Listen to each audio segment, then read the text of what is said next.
Childhood hunger is one of the most urgent global challenges, with millions of young people facing food scarcity and malnutrition every day. The situation is worsening as global hunger rates continue to rise.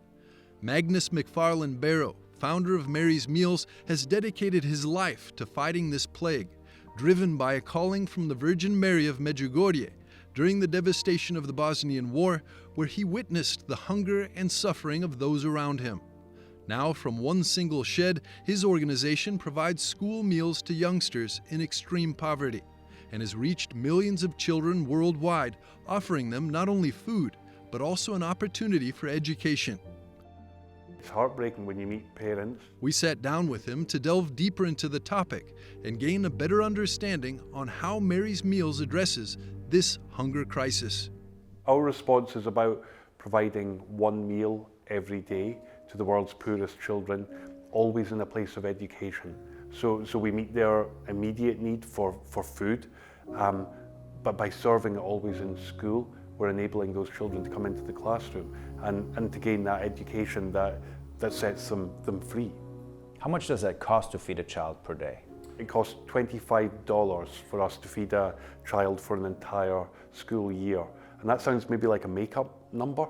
It's real, you know, and it's possible largely because nearly all of this work we do is done by unpaid volunteers, especially volunteers living in those impoverished communities. So in Malawi alone, where we feed 1 million children each day, we have over 50,000 Malawian volunteers, people very often living in great poverty themselves and choosing to give this gift of their time. It's a very beautiful thing, and it's a large part of the reason why the cost is so low.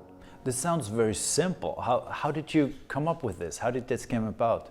I first did get involved when I tried to just do one small thing in the early 90s. My brother and I decided to locally collect aid where we live in Scotland and deliver that to people who are suffering because of the war in Bosnia-Herzegovina that was taking place then.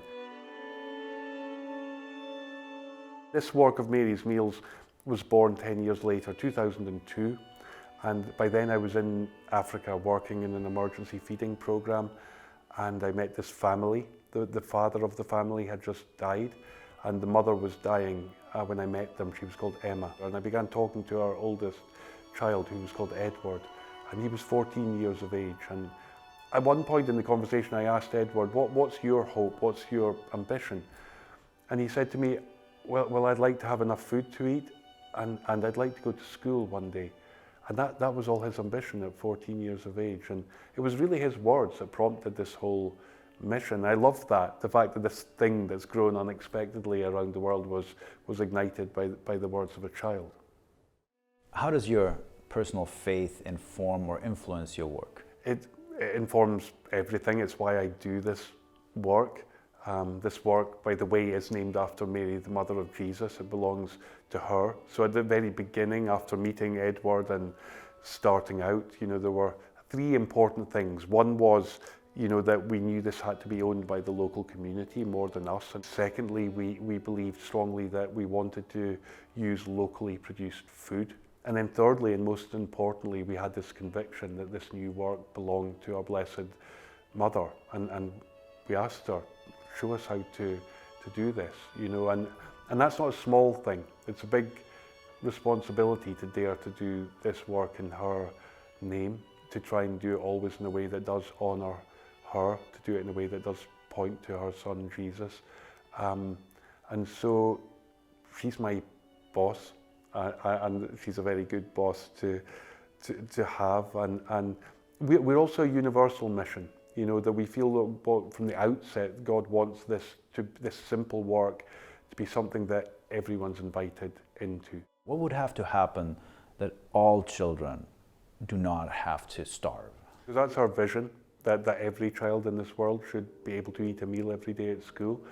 And it's not some just nice sounding notion, it's absolutely possible. In this world in which we produce more than enough food for all of us to eat well. I think there's this myth out there that hunger is somehow inevitable, or that there's not enough food in the world, or worse than that there's too many children in the world. None of those things are true. to provide a meal to all the children in the world's lowest income countries who are currently without school meals, it would cost something like $3 billion, roughly speaking. We spend about 3 times that amount on our pet dogs just in the UK every year. So this isn't really about what's possible, it's about what our choices are. Thank you very much for being with us, and thank you for all the work that you're doing, for the many lives that you've touched. Thank you very much.